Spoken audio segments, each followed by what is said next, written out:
ज्ञान हो विश्वको ज्योति, ज्ञानले सब गर्दछ, मनका सारा अज्ञान जति ज्ञानले नै हर्दछ।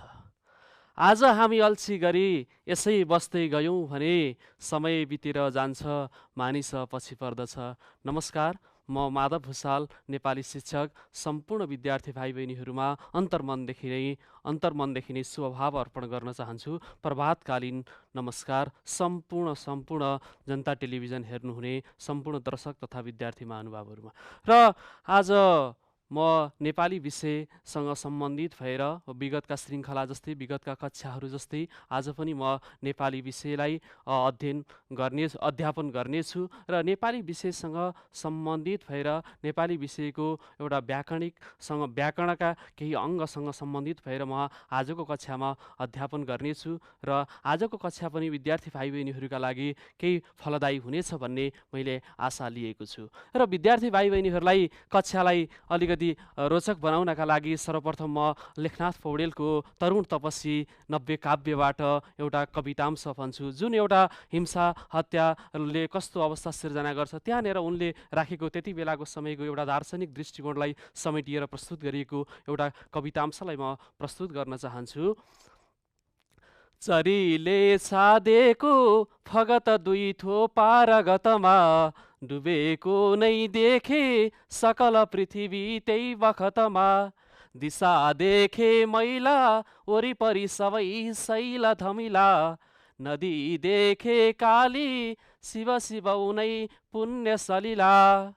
अब यस पछाडि विद्यार्थी भाइ बहिनीहरूलाई म आज विशेष गरेर क्रियाको भाव र यसको अर्थसँग सम्बन्धित भएर म अध्यापन गराउँदैछु। क्रियाको भाव हामी सामान्यतया कुनै पनि वाक्य रचना गर्दाखेरि कर्ता, कर्म र क्रिया हुने गर्छ। जस्तै हामी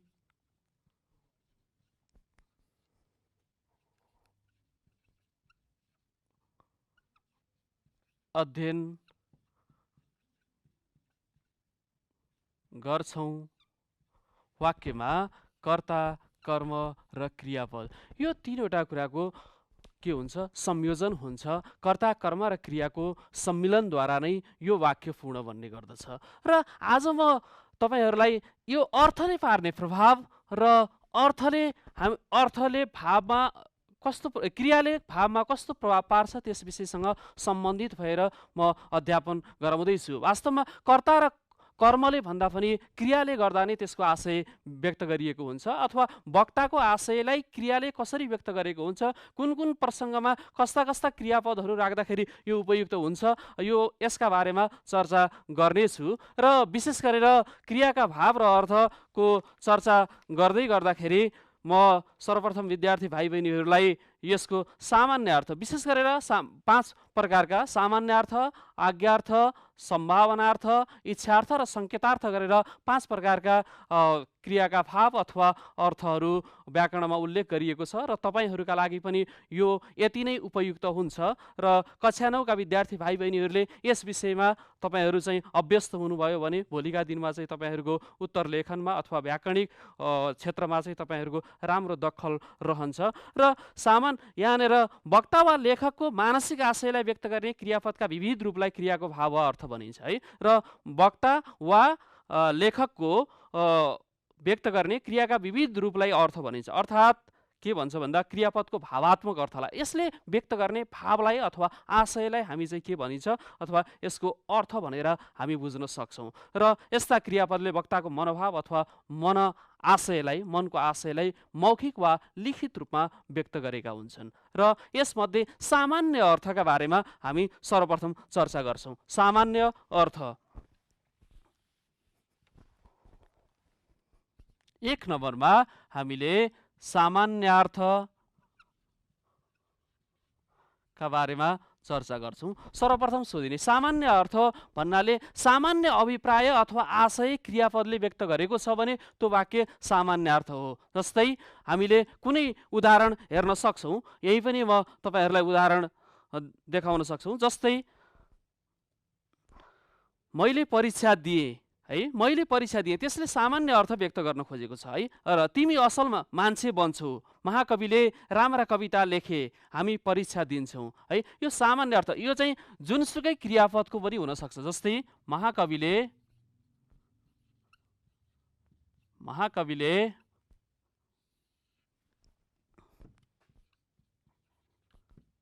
राम्रा कविता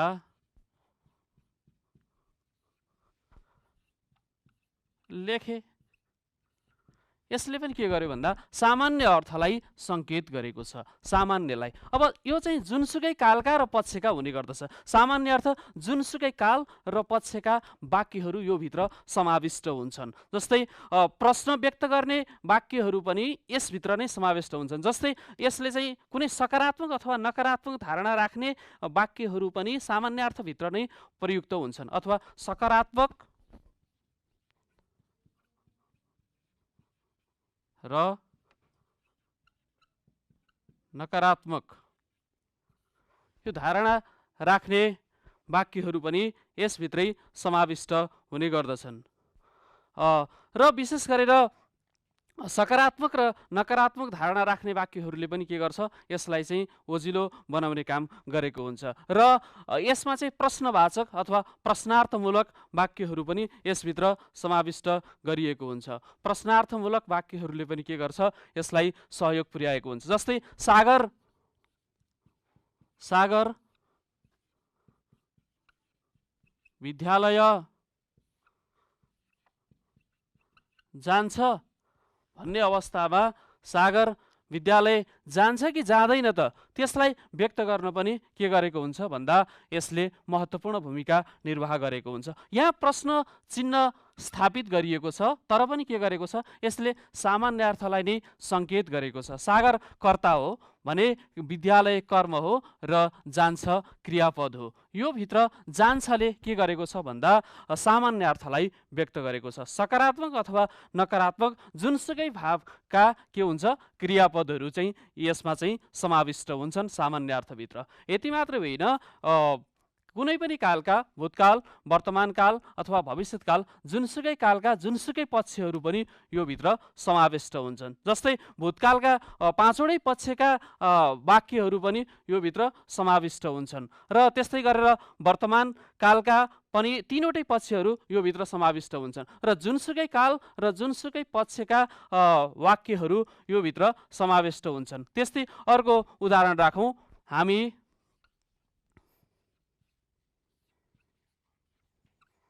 असल मानिस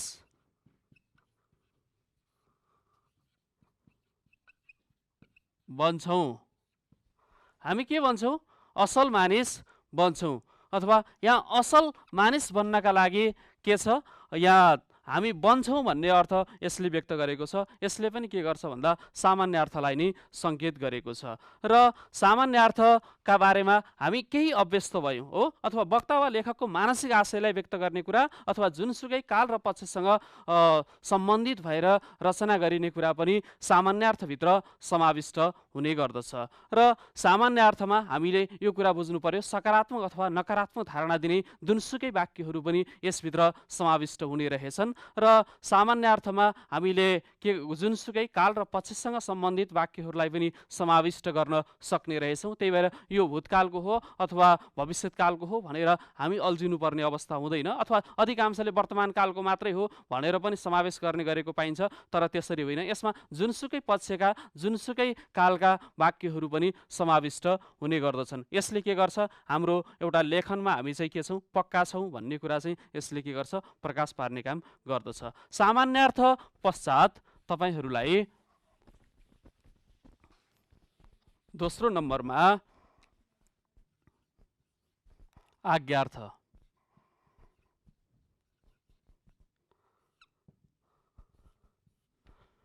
आज्ञार्थ अब कुनै पनि वक्ताले कसैलाई पनि आज्ञा गर्ने अथवा अनुरोध गर्ने अथवा यो कार्य गर्नुहोस् भनेर गरिने कार्य के हो? आज्ञार्थभित्र पर्दछ।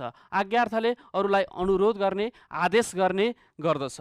र हामीले पनि कुनै कार्य लगाउँछौँ, जस्तै विद्यार्थीहरू पढ्नुहोस् भनेर हामीले भन्छौँ, लेख्नुहोस् भनेर भन्ने गर्दछौँ, त्यो के हो? आदेश हो। र यति मात्रै होइन, यो आज्ञार्थभित्र अर्को कुरा पनि समाविष्ट हुन्छ, अनुरोधार्थक। अनुरोधार्थक यो पनि समाविष्ट हुन्छ। अब आज्ञा कसलाई गर्ने र अनुरोध कसलाई गर्ने, यो कुरामा चाहिँ हामी अलिकति ख्याल गर्नुपर्ने हुन्छ। परीक्षामा कहिलेकाहीँ अनुरोधार्थक भनेर पनि आउन सक्छ।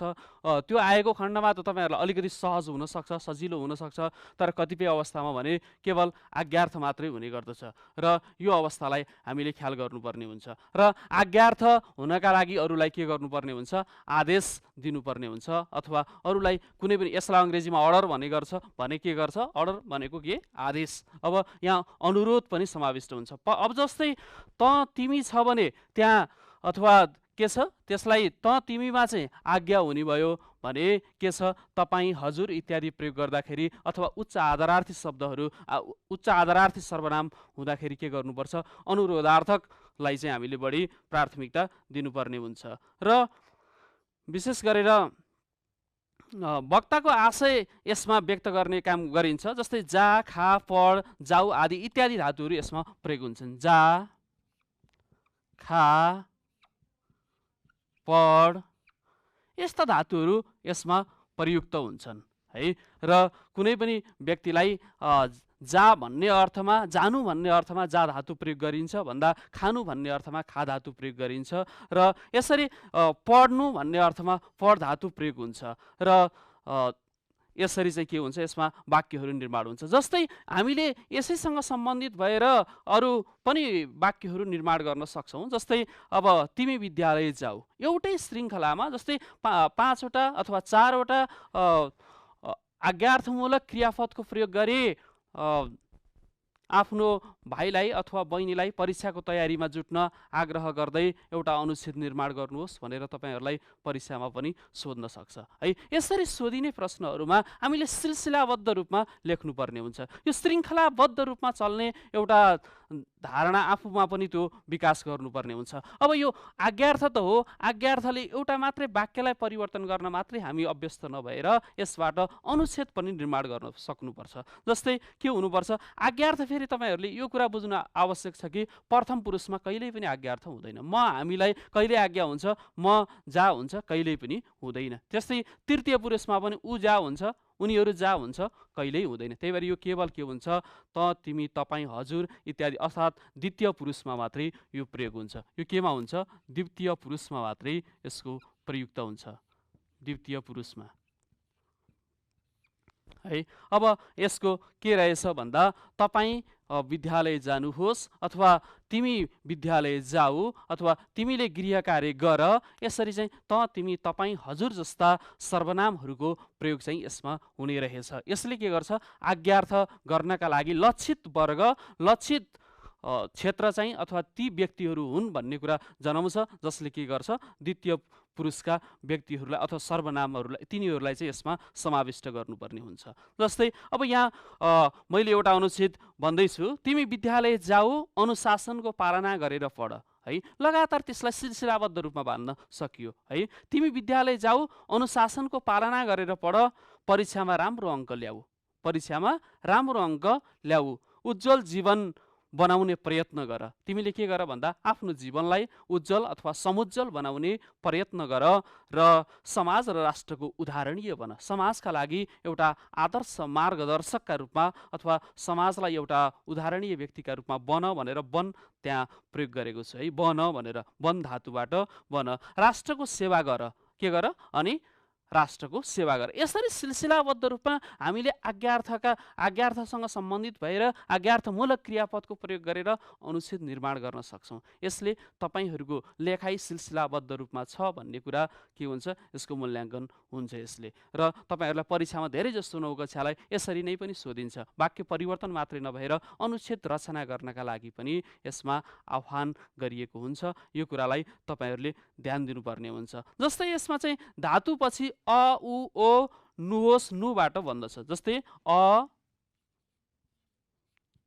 उ नु नुहोस् इत्यादि प्रयोग हुने गर्दछन् है। अनि त्यस्तै नु पनि प्रयोग हुन्छ। जस्तै अब खाऊ जानुहोस् हो जानु इत्यादि यस्तो चाहिँ के हुन्छ प्रयोग हुने गर्दछ। र विशेष गरेर ओ खाऊ है यो पनि यसैभित्र समाविष्ट हुने गर्दछ। र यसले के गर्छ भन्दा तपाईहरूले आज्ञार्थमूलक क्रियापदसँग सम्बन्धित भएर वाक्य निर्माण गर्न सक्नुहुन्छ। यी प्रत्ययहरू तपाईहरूले जोड्नुपर्ने हुन्छ धातु पछाडि। धातु जोड यी प्रत्ययहरू जोड्नुभयो भने तपाईहरूको लेखाइ के हुन्छ बलियो बन्छ र तपाईहरू एउटा व्याकरणका क्षेत्रमा नेपाली व्याकरणका क्षेत्रमा के हुनुहुनेछ पारङ्गत हुनुहुनेछ अभ्यस्त हुनुहुनेछ भन्ने मैले आशा लिएको छु। र यस पछाडि अर्को भावका बारेमा चर्चा गर्दैछु र विशेष गरेर इच्छार्थमूलक भाव इच्छार्थक।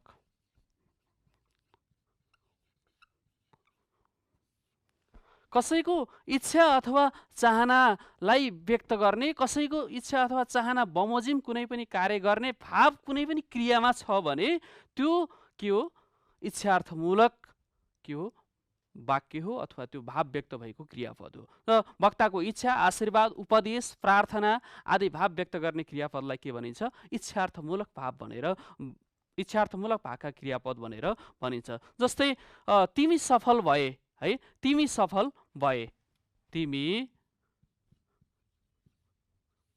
सफल भए हो। अब यहाँ यो भए भन्ने क्रियापदलाई के गरेको छ यो कर्ताले चाहना राखेको छ नि तिमी सफल भए भन्ने कुनै पनि व्यक्तिले के गरेको छ चाहना राखेको छ। यो भए हुन्थ्यो भन्ने कुरा के गरेको छ कुनै पनि व्यक्तिले चाहना राखेको छ र भइदियो हुन्थ्यो भन्ने उसको मनको आशय छ। त्यो मनको आशयलाई व्यक्त गर्ने किसिमको भाव चाहिँ हाम्रो क्रियामा व्यक्त गर्नुपर्छ। अब जस्तै भए हुन्थ्यो भइदियो हुन्थ्यो त्यस्तो चाहिँ हामी लेख्न पाउँदैन त्यस्तो लेख्नु हुँदैन है। र तिमी सफल भए तिमीले देशको नाम राखे अब उसले चाहना राखेको हो तर त्यो कर्ताले गर्न पनि सक्छ नगर्न पनि सक्छ है। तर मनसाय भने के हो त्यो कर्ताको नै हो। कर्ताले त्यो के छ देशको नाम राख्ने काम तिमीबाट होस् भन्ने कुराको कल्पना गरेको छ। र तिमी समाजमा उदाहरणीय उदाहरणीय हुनुपर्छ अरूका लागि के गर्नुपर्छ अनुकरणीय भन्न सक्नुपर्छ। अनुकरणीय भइयो भने के हुन्छ भन्दा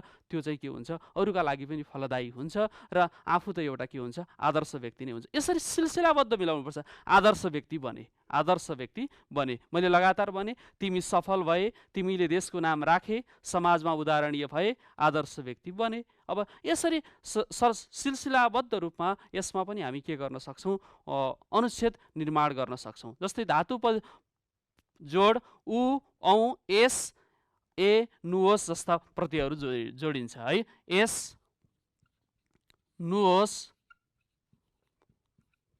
जस्ता प्रत्ययहरू जोडिन्छ। जस्तै खाएस खानुहोस् भनेर यसमा चाहिँ के गर्न सकियो प्रयोग गर्न सकियो नुहोस् भनेर। ओस् पढोस् हो लेखोस् पढुन् लेखुन् जस्ता प्रत्ययहरू पनि हामीले यसमा जोड्न सक्छौँ। यसरी तपाईहरूलाई इच्छार्थमूलक क्रियापदको प्रयोग गरी कुनै 5 वटा इच्छार्थमूलक क्रियापदको प्रयोग गरी के एउटा सफल राष्ट्रको कल्पना गर्दै एउटा अनुच्छेद तयार गर्नुहोस्। अथवा देश यस्तो भइदियो हुन्थ्यो भन्ने किसिमको चाहना राखेर त्यो इच्छा राखेर सिलसिलाबद्ध रूपमा तपाईहरूले के गर्न सक्नुहुन्छ अनुच्छेदलाई बनाउन सक्नुहुन्छ अनुच्छेद निर्माण गर्न सक्नुहुन्छ।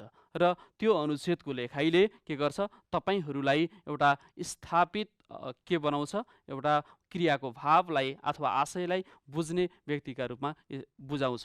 र यो यसरी भावहरू व्यक्त गर्दै गर्दाखेरि हामी चाहिँ के हुनुपर्छ, एउटा नियममा बाँधिनुपर्छ, व्याकरणको निश्चित श्रृङ्खलामा आबद्ध हुनुपर्छ। सामान्यार्थका बारेमा बुझ्नु पर्यो, आज्ञार्थका बारेमा बुझ्नु पर्यो, इच्छार्थका बारेमा बुझ्नुपर्छ, अनि त्यसपछि सङ्केतार्थका बारेमा बुझ्नुपर्छ। यसरी यी बुझ्दै गइयो भने के हुन्छ भन्दा हामीलाई सहज हुन्छ वाक्य निर्माण गर्नका लागि। तसर्थ हामी पहिला नियममा यसमा चाहिँ नियममा बढी अभ्यस्त भयौँ भने, अथवा तपाईँहरूको पाठमा पनि हेर्न सक्नुहुन्छ, पुस्तकमा पनि हेर्न सक्नुहुन्छ, कुनै पाठमा धेरै एउटै भावसँग मिल्ने किसिमका अनुच्छेदहरू निर्माण गरिएको हुन्छ भने कुनै कालसँग सम्बन्धित भएर। त्यही भएर अहिलेको पाठ्यक्रमले के गरेको छ भन्दा तपाईँहरूलाई त्यो पुस्तकबाटै व्याकरण सिकाउने अपेक्षा राखेको छ।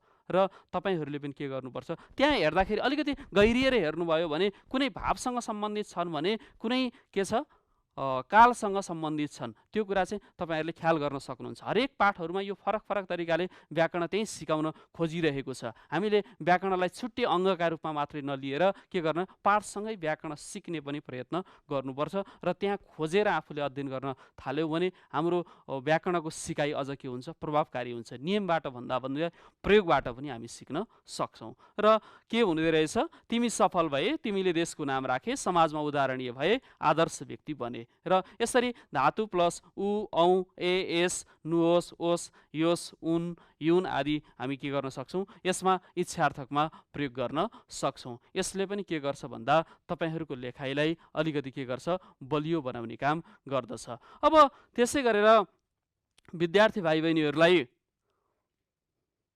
म सङ्केतार्थको बारेमा चर्चा गर्न चाहन्छु। सङ्केतार्थक भनेको के हो?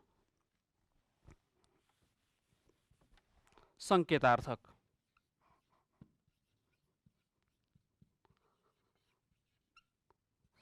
सङ्केत भनेको थोरै मात्रै के गर्ने, जानकारी दिने अथवा कार्य र कारणको सम्बन्ध। सङ्केतमा के हुन्छ भन्दा दुईवटा कुराहरू बढी महत्त्वपूर्ण हुन्छ, एउटा कार्य, अर्को कारण। कार्य हुनका लागि कारण हुनुपर्छ, यो कुरा चाहिँ बुझ्नु आवश्यक छ। कुनै पनि कार्य प्रतिपादन अथवा सम्पन्न हुनका लागि कुनै पनि कारण हुनुपर्छ। जस्तै म तिमी आयौ भने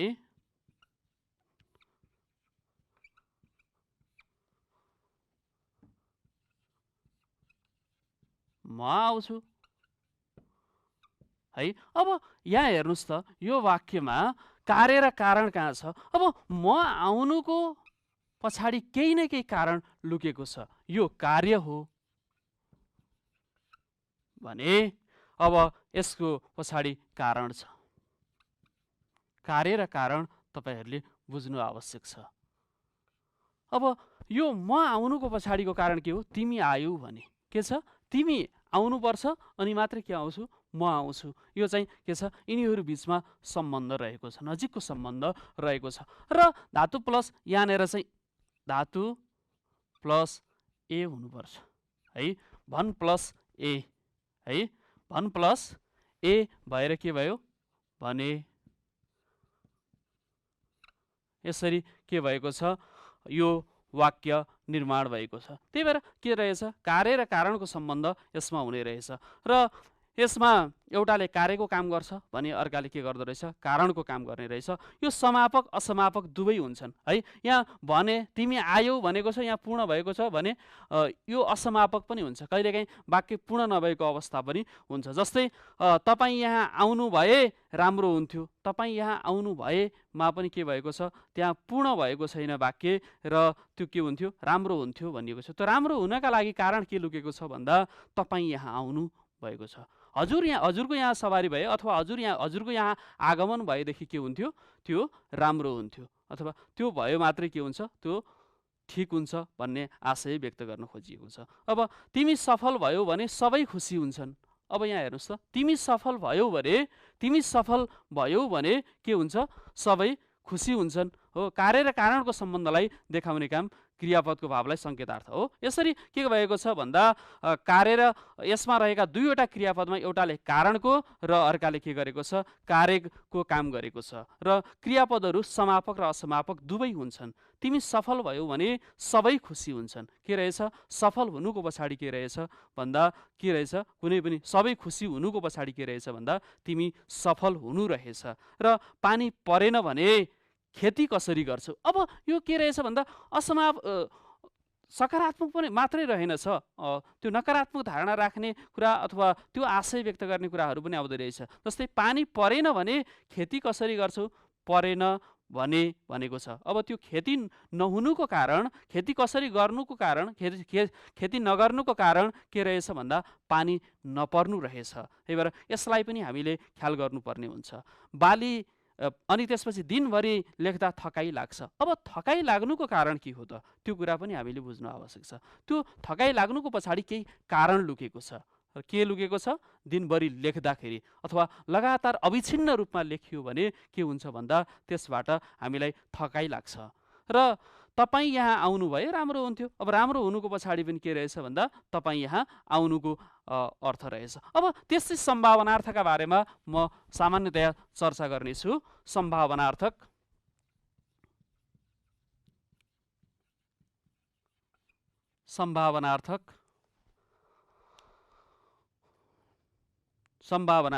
कुनै काम पछि हुने अनुमान, अड्कल वा सम्भावना जस्ता अनिश्चित भाव व्यक्त गर्ने क्रियापदहरूलाई के भनिन्छ सम्भावना भनिन्छ। अथवा त्यो हुन पनि सक्छ नहुन पनि सक्छ, त्यस्तो भाव व्यक्त गर्ने क्रियापदहरू यसभित्र समाविष्ट हुन्छन्। सम्भावनाले सामान्यतया के गर्छ भविष्यलाई सङ्केत गर्छ। हुन पनि सक्ने नहुन पनि सक्ने। जस्तै यसमा के हुन्छ भन्दा यसमा काम हुने र नहुनेको के हुन्छ निश्चित हुँदैन हो। जस्तै घाम लाग्यो भने गर्मी घाम लागे गर्मी होला है, गर्मी होला। अब त्यो गर्मी हुन पनि सक्छ नहुन पनि सक्छ। यस्ता कुराहरू चाहिँ यसमा जोडिने गर्दछन्। अनुमान मात्र गरिन्छ, यसमा अनुमान मात्र गरिन्छ। आज गर्मी होला, आज चिसो होला, विद्यार्थीहरूले राम्रोसँग पढ्लान्। त्यो विद्यार्थीहरूले राम्रोसँग पढ्न पनि सक्छन् नपढ्न पनि सक्छन्। विद्यार्थीहरू ज्ञानवान होलान् हो, त्यो हुनु पनि सक्छन् नहुन पनि सक्छन्। तर त्यो दुवै तर्फ बराबर सम्भावना भएका कारणले गर्दा, त्यो निश्चित नभएका कारणले गर्दाखेरि के भनिएको हो यसलाई सम्भावनार्थक क्रियापदभित्र समाविष्ट गरिएको हो। र तिमी काम गरौला, तिमीले काम गरौला भनेको छ तिमीले काम गर्न पनि सक्छौ नगर्न पनि सक्छौ। यसमा चाहिँ के रहेछ भन्दा धातु पछि धातु प्लस ला ली जस्ता कुराहरू जोडिने गर्दछ है। लिन लान लिन त्यस्तै लान जस्ता प्रत्ययहरू जोडिन्छ है। खाला खाली खालिन हो, खालान। यसरी हामीले के अन्तिममा क्रियापदमा ला व्यक्त गरियो समय त्यो हुन पनि सक्छ नहुन पनि सक्छ। यसरी यी प्रत्ययहरू जोडेर सम्भावनार्थमूलक क्रियापदहरू हामीले निर्माण गर्न सक्छौँ। तिमी काम गरौला भनेको छ है, तिमीले अरूको मन जितौला भनिएको छ। त्यस्तै देशको सेवा गरौला भनिएको छ। तिमीले देशको सेवा गर्न पनि सक्छौ नगर्न पनि सक्छौ। यसरी के गरिएको छ सेवा गर्ने अर्थमा चाहिँ त्यो निर्माण गरिएको छ। हामीले जुनसुकै अन्य भाव व्यक्त गरिएका अन्य कालका अथवा अन्य सामान्य अर्थ इच्छार्थलाई पनि के गर्न सकिन्छ सम्भावनार्थमा रूपान्तरण पनि गर्न सकिन्छ। वा यो के क्रियाको भाव अनुरूप के गर्न सकिन्छ वाक्यान्तरण गर्न सकिन्छ, वाक्यलाई परिवर्तन गर्न सकिन्छ। र त्यो परिवर्तनले के गर्छ भन्दा तपाईँहरूको एउटा के छ यो भावसँगको अभ्यस्तता अथवा यसको तपाईँहरू यसमा खेलेको कुरालाई के गर्छ मूल्याङ्कन गर्ने गर्दछ। र यसरी हामीले जुनसुकै भावसँग सम्बन्धित भएर वाक्यहरू अनुच्छेदहरू निर्माण गर्न सक्छौँ र यसबाट तपाईँहरूलाई मूल्याङ्कन गर्ने गरिन्छ। र परीक्षामा धेरैजसो सोध्ने भनेको चारवटा सम्भावनार्थक अथवा इच्छार्थक अथवा आज्ञार्थमूलक क्रियापदको प्रयोग गरेर के गर्नु वाक्य निर्माण गर्नुहोस् भनेर यसरी सोध्ने गरिन्छ। यसरी हामी सिलसिलाबद्ध रूपमा अगाडि बढ्नुपर्ने हुन्छ। यसरी लेख्न सकियो भने हाम्रो के हुन्छ लेखाइ के हुन्छ बलियो हुन्छ, हामी सीमामा आबद्ध हुन सक्छौँ भन्ने कुरालाई यसले सङ्केत गर्न खोजेको छ। र यति भन्दै आजको कक्षाबाट विद्यार्थी भाइ बहिनीहरूबाट म माधव भुसाल ओजेल पर्न चाहन्छु। नमस्कार।